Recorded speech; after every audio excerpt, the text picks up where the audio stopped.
Hello, Scorpio, Sun, Moon, Rising, and Venus signs. Kamusta kayo? Sana po nasa mabuti kayong kalagayan. Welcome back po sa Star Tarot. At kung bago kayo rito, welcome din po kayo. Please subscribe, like, share my videos, and leave me a comment kung naka-resonate kayo. Thank you. So, tingnan natin kung ano yung mga mensahe ng universe sa'yo at this time. Pauna mensahe ninyo is rest and rejuvenation. So, siguro, bugbog sarado na kayo sa trabaho or sa stress, no? Scorpio, kasi maaaring hindi lang physical stress itong pinagdadaanan ninyo, but could be emotional or mental stress din. Kaya, it's about time na for you to step back, no? Sa kung ano man ang pinagkakaabalahan ninyo. Saglit lang, and you just rest and rejuvenate yourself. Okay? Kasi kailangan natin i-renew ang sarili natin. Paminsan-minsan, kailangan natin magpahinga, kailangan natin na mag-take a breather, kailangan natin na kalmahin ang sarili natin, kailangan natin na matulog, 'di ba?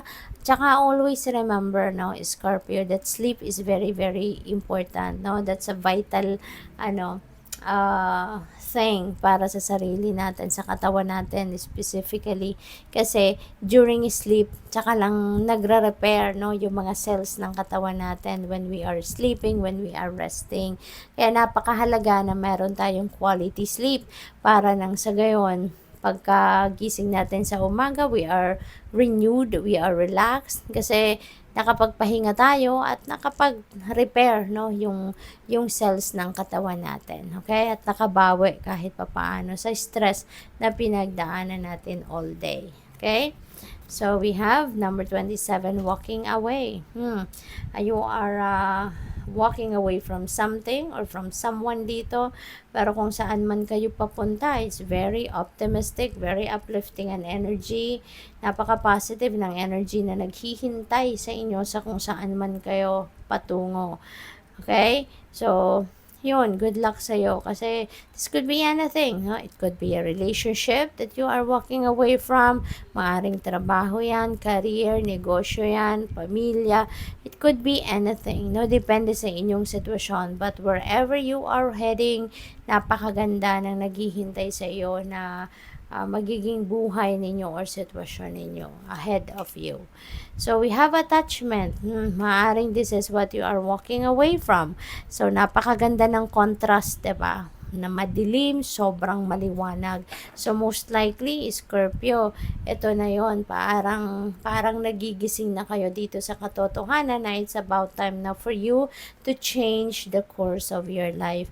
Kasi, dito parang madilim, diba, ang paligid. Maybe you are attached to something or to someone dito na hindi naman maganda ang hatid nito na vibe sa'yo.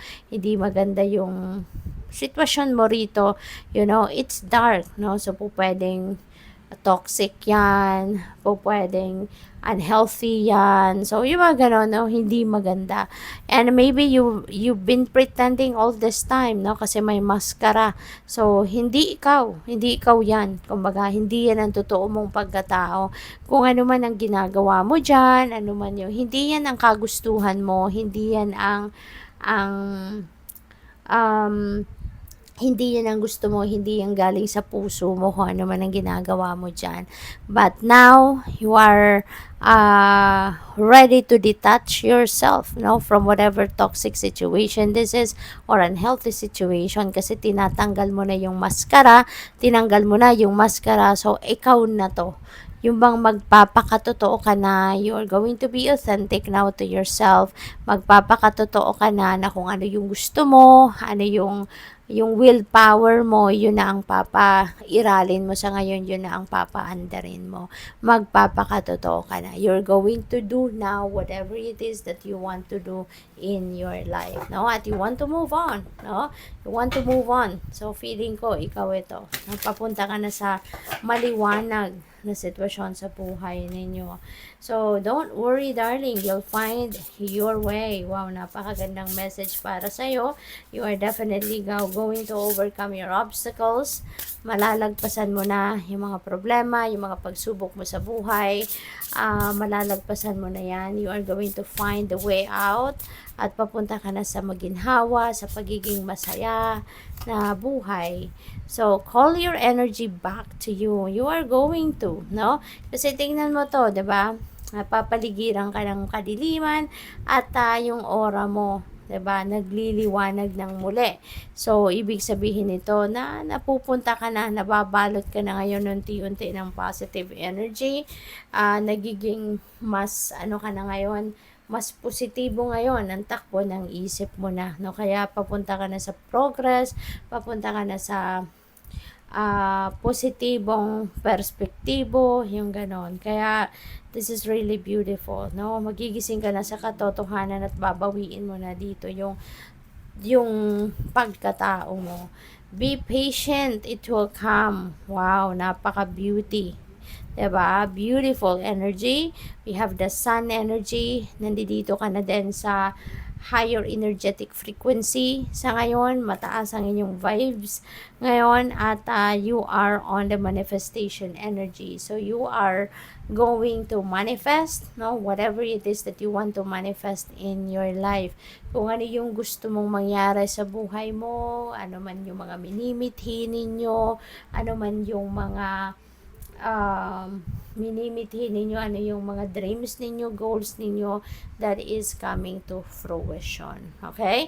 Kaya, ano yan, magiging maliwanag na ang inyong buhay, magiging masaya na kayo, you are going to be back to